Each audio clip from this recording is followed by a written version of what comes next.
ਇਹ ਦੰਤ ਪੇਸਟ ਹੈ ਜੀ ਸਪੈਸ਼ਲ।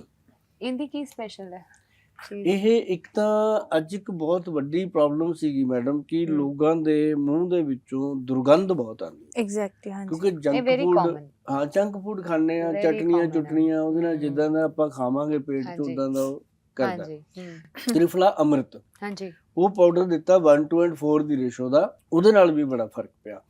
ਤੇ ਫਿਰ ਸਾਨੂੰ ਲੱਗਿਆ ਕਿ ਇਹ ਦੇਣਾ ਚਾਹੀਦਾ। ਇੱਕ ਤਾਂ ਜਿੱਦਾਂ ਲੋਕਾਂ ਦੇ ਮਸੂੜੇ ਹਿਲਦੇ ਰਹਿੰਦੇ ਆ ਹੈਨਾ, ਉਹ ਚ ਦੰਦ ਹਿਲਦੇ ਆ, ਮਸੂੜੇ ਸੁੱਜ ਜਾਂਦੇ ਆ। ਤੇ ਦੂਸਰਾ ਮੂੰਹ ਦੇ ਵਿੱਚੋਂ ਦੁਰਗੰਧ ਆਉਂਦੀ ਆ, ਉਹਦੇ ਲਈ ਹਾਂਜੀ ਜਿੱਦਾਂ ਦੰਦਾਂ ਦੇ ਵਿੱਚ ਪਸ ਪੈ ਜਾਂਦੀ ਆ, ਬਹੁਤ ਸਾਰੀਆਂ ਦੰਦਾਂ ਦੀਆਂ ਬਿਮਾਰੀਆਂ ਤੋਂ ਇਹ ਬਚਾ ਲੈਂਦਾ। ਰਾਈਟ ਰਾਈਟ ਤੇ ਇਹ ਪੇਸਟ ਹੈ ਇਹਦੀ, ਇਹ ਆਨਲਾਈਨ ਵੀ ਮਿਲਦਾ, ਬਲਕਿ ਜਿਹੜਾ ਕੋਈ ਇਹਨੂੰ ਆਨਲਾਈਨ ਲੈਂਦਾ ਉੱਥੇ ਅਸੀਂ ਇਹਦਾ ਇੱਕ ਮੈਂ ਉਹ ਦਿੱਤਾ ਹੈ ਫੈਮਿਲੀ ਪੈਕ ਕਿ 5 ਪੀਸ ਕੋਈ ਲੈ ਲੂਗਾ ਤਾਂ ਉਹਨੂੰ 2 ਪੀਸ ਉਹਦੇ ਨਾਲ ਐਕਸਟਰਾ ਮਿਲ ਜਾਂਦੇ ਆ। ਓਕੇ। ਤੇ ਕਿਉਂਕਿ ਇਹਨੇ ਚੱਲਣਾ ਹੀ ਚੱਲਣਾ ਹੁੰਦਾ ਜੀ ਫੈਮਿਲੀ 'ਚ, ਔਰ ਇਹ ਡੇਲੀ ਯੂਜ਼ ਵਾਸਤੇ ਹੈ। ਇਹ ਨਹੀਂ ਹੈ ਕਿ ਆਪਾਂ ਨੇ ਵੀ ਹੈ ਇਹਦੇ ਚ ਹਾਂ ਸਾਰਾ ਕੁਝ ਹੈ। ਤੇ ਇਹ ਮਤਲਬ ਕਿ ਡੇਲੀ ਯੂਜ਼ ਵਾਸਤੇ ਚੀਜ਼ ਹੈਗੀ ਆ। ਅੱਜ ਕੱਲ ਆਪਾਂ ਇਹ ਜਿਹੜੀ ਤੁਸੀਂ ਦੱਸਿਆ ਵੀ ਦੰਦਾਂ ਦੇ ਨਾਲ ਜਿਹੜੀ ਰਿਲੇਟਡ ਪ੍ਰੋਬਲਮਸ ਹੈਗੀਆਂ ਨੇ, ਕੁਝ ਨਾ ਸਟ੍ਰੈਸ ਤੇ ਕਰਕੇ ਵੀ ਕੀ ਕਰਦੇ ਨੇ, ਜਿੱਦਾਂ ਲੋਕ ਗ੍ਰਾਈਂਡ ਕਰਦੇ ਆਪਣੇ ਹਨਾ ਦੰਦਾਂ ਨੂੰ ਗ੍ਰਾਈਂਡ ਕਰਦੇ, ਕਈਆਂ ਨੂੰ ਪਤਾ ਨਹੀਂ ਚੱਲਦਾ ਹੈਗਾ ਬਟ ਉਹ ਸੁੱਤੇ ਸੁੱਤੇ ਆਪਣੇ ਦੰਦਾਂ ਨੂੰ ਪੀਸਦੇ ਨੇ ਹਨਾ, ਛੋਟੇ ਹੋ ਜਾਂਦੇ ਨੇ। ਉਹਦੇ ਕਰਕੇ ਮਸੂੜੇ ਵੀ ਜਿਹੜੇ ਹੈਗੇ ਨੇ ਆਪਣੇ ਪਿਛਲੇ ਵਾਲੇ ਦੰਦ ਨੇ ਉਹ ਵੀ ਵੀਕ ਹੋ ਜਾਂਦੇ ਆ। ਸੋ ਉਹਨਾਂ ਚੀਜ਼ਾਂ ਦੇ ਲਈ ਵੀ ਗੁੱਡ ਹੈ। ਬਹੁਤ ਡੀਸੈਂਟ, ਮਤਲਬ ਜਿਹੜਾ ਨਾਰਮਲ ਅੱਜ ਕੋਈ ਬੱਚਾ 12 ਸਾਲ ਦਾ 15 ਸਾਲ ਦਾ ਪੇਸਟ, ਅੱਛਾ ਇਹ ਬੱਚਿਆਂ ਦੇ ਲਈ ਵੀ ਸਾਰਿਆਂ use ਲਈ ਕਰ ਜੇ ਉਹ ਸਕਦੇ। ਪੇਸਟ ਨੂੰ ਸਟਾਰਟ ਕਰ ਰਿਹਾ ਹਾਂਜੀ ਤਾਂ ਅਗਰ ਉਹਨੇ ਇਹਨੂੰ ਸਟਾਰਟ ਕਰ ਲਿਆ ਤਾਂ ਜਦ ਤੱਕ ਉਹ ਜੀਏਗਾ ਉਹਨੂੰ ਡੈਂਟਿਸਟ ਦੀ ਲੋੜ ਨਹੀਂ ਪੈਂਦੀ। ਹਾਂ ਕੋਈ ਮੇਜਰ ਪ੍ਰੋਬਲਮ ਆ ਗਈ ਹਾਂਜੀ ਹੈ ਨਾ, ਕਿਸੇ ਨੇ ਮੁੱਕਾ ਹੀ ਮਾਰਤਾ, ਦੰਦ ਹੀ ਹਿੱਲ ਗਏ, ਉਹ ਗੱਲ ਅਲੱਗ ਹੈ, ਬਟ ਨਾਰਮਲ ਕੋਈ ਜਲਦੀ ਬਿਮਾਰੀ ਨਹੀਂ। ਤੇ ਜੇ ਕਿਸੇ ਨੂੰ ਕੈਵਿਟੀਜ਼ ਵਗੈਰਾ ਹੈਗੀਆਂ ਬੱਚਿਆਂ ਨੂੰ, ਸਾਰਾ ਕਵਰ ਹੈ ਇਹਦੇ ਨਾਲ, ਇਹਦੇ ਨਾਲ ਕਿਉਰ ਹੋ ਜਾਂਦੀ ਇਹ ਹੈ। ਬਿਲਕੁਲ ਓਕੇ ਚੀਜ਼ ਬਣੀ ਹੋਈ ਹੈ। ਆਯੁਰਵੇਦ ਦਾ ਸਭ ਤੋਂ ਉੱਤਮ ਪੇਸਟ ਹੈ ਇਹ, ਔਰ ਇਹਨੂੰ ਬਣਾਉਣ ਲੱਗੇ ਸਾਨੂੰ ਘੱਟੋ ਘੱਟ 28-29 ਸਾਲ ਲੱਗੇ। ਇੰਨੇ ਲੋਕਾਂ ਦੀ ਫੀਡਬੈਕ ਤੋਂ ਬਾਅਦ ਇਹ ਬਣਿਆ, ਔਰ ਮੈਨੂੰ ਪਤਾ ਹੈ ਕਿ ਇਹਨੇ ਸਥਾਪਿਤ ਹੋ ਜਾਣਾ ਇੰਡੀਆ ਦੇ ਵਿੱਚ। ਸਾਰੀਆਂ ਨੈਚੁਰਲ ਚੀਜ਼ਾਂ ਦੇ ਨਾਲ ਬਣੀ।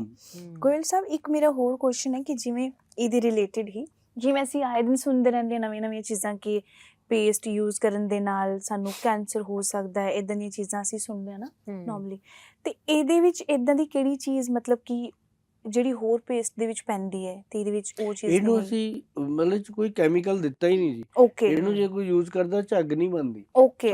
ਜਿਹੜੀ ਝੱਗ ਬਣਾਉਂਦੀ ਹੈ ਨਾ ਕੈਮੀਕਲ, ਉਹ ਅਸੀਂ ਉਹਦੇ ਬਾਰੇ ਆਪਾਂ ਚਰਚਾ ਨਹੀਂ ਕਰਾਂਗੇ, ਲੇਕਿਨ ਇਹ ਹੈ ਕਿ ਉਹ ਅਸੀਂ ਇਹਦੇ ਵਿੱਚ ਬਿਲਕੁਲ ਯੂਜ਼, ਇਹਦੇ ਟੋਟਲੀ ਹਰਬਸ ਆ।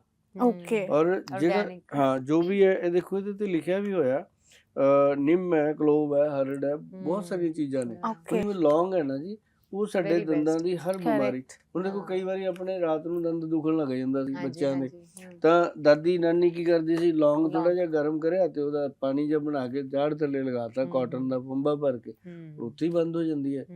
ਇਹ ਚੀਜ਼ਾਂ ਜਿਹੜੀਆਂ ਨੇ ਇਹ ਇਸ ਵਾਸਤੇ ਨੇ ਕਿ ਦੰਦਾਂ ਦੀ ਸੇਫਟੀ। ਕੰਪੈਰੀਟਿਵਲੀ ਜਿਹੜੇ ਪੁਰਾਣੇ ਲੋਕ ਮੈਂ ਦੇਖਿਆ, ਮੈਂ ਪਹਾੜਾਂ ਦੀ ਤੁਹਾਨੂੰ ਪਤਾ ਹੀ ਹੈ ਨਾ, ਤੇ ਮੈਂ ਮੋਸਟਲੀ ਉੱਥੇ ਲੋਕ ਅਸੀਂ ਦਾਤਨ ਕਰਦੇ ਹੁੰਦੇ ਸੀ, ਅਸੀਂ ਪੇਸਟ ਐਂਡ ਬ੍ਰਸ਼ ਵਗੈਰਾ ਇਹ ਚੀਜ਼ ਯੂਜ਼ ਨਹੀਂ ਅਸੀਂ ਕਰਦੇ ਬਚਪਨ ਦੇ ਵਿੱਚ। ਜਿਹੜੇ ਸਾਡੇ ਬਜ਼ੁਰਗ ਲੋਕ ਨੇ ਤੇ ਉਹਨਾਂ ਦੇ ਦੰਦ ਹਲੇ ਤੱਕ ਇੰਨੇ ਸਟਰੋਂਗ ਨੇ ਐਂਡ ਵਾਈਟ ਨੇ, ਪ੍ਰੋਪਰ ਮਤਲਬ ਕਿ ਵਧੀਆ ਨੇ। ਤੇ ਇੱਧਰ ਜਿਹੜੇ ਲੋਕੀ ਪੇਸਟ ਵਗੈਰਾ ਯੂਜ਼ ਕਰਦੇ ਹੁੰਦੇ ਆ ਉਹਨਾਂ ਦੇ ਕੰਪੈਰੀਟਿਵਲੀ ਮੈਂ ਦੇਖਿਆ ਤਾਂ ਬਹੁਤ ਫਰਕ ਹੁੰਦਾ, ਬਹੁਤ ਫਰਕ। ਕਿਤੇ ਤਾਂ ਤੁਸੀਂ ਚਬਾਣਾ ਉਹਨੂੰ ਦਾਤਨ ਨੂੰ, ਹਾਂਜੀ ਦੰਦਾਂ ਤੋਂ ਕੰਮ ਲੈਣਾ, ਕਿਤੇ ਦੰਦਾਂ ਨੂੰ ਤੁਸੀਂ ਰਗੜ ਦੇਣਾ। ਉਹ ਵੀ ਕਈ ਹਾਰਡ ਬ੍ਰਸ਼ ਲੈਂਦੇ ਆ, ਕਰੈਕਟ, ਕਈ ਹਾਰਡ ਲੈਂਦੇ ਆ ਬ੍ਰਸ਼, ਉਹਨਾਂ ਨੂੰ ਉਹਦੇ ਬਿਨਾਂ ਸਬਰ ਹੀ ਨਹੀਂ ਆਉਂਦਾ, ਆਦਤ ਬਣ ਗਈ ਤਾਂ ਨੈਚੁਰਲੀ ਹੈ ਕਿ ਉਹ ਚੀਜ਼ਾਂ ਤੁਹਾਡੇ ਮਸੂੜਿਆਂ ਨੂੰ ਛਿੱਲ ਦਿੰਦੀਆਂ ਨੇ। ਪਰ ਇਹ ਜਿਹੜੇ ਪੇਸਟ ਨੇ ਇਹ ਨਾਰਮਲ ਨੇ, ਇਹਦੇ ਵਿੱਚ ਕੋਈ ਇਦਾਂ ਦੀ ਚੀਜ਼ ਪਾਉਣ ਦਾ ਮਤਲਬ ਹੀ ਨਹੀਂ ਹੁੰਦਾ, ਔਰ ਇਹਨੂੰ ਸਰਕਾਰ ਪਾਸ ਹੀ ਨਹੀਂ ਕਰਦੀ ਇਦਾਂ ਦੀ ਚੀਜ਼ਾਂ।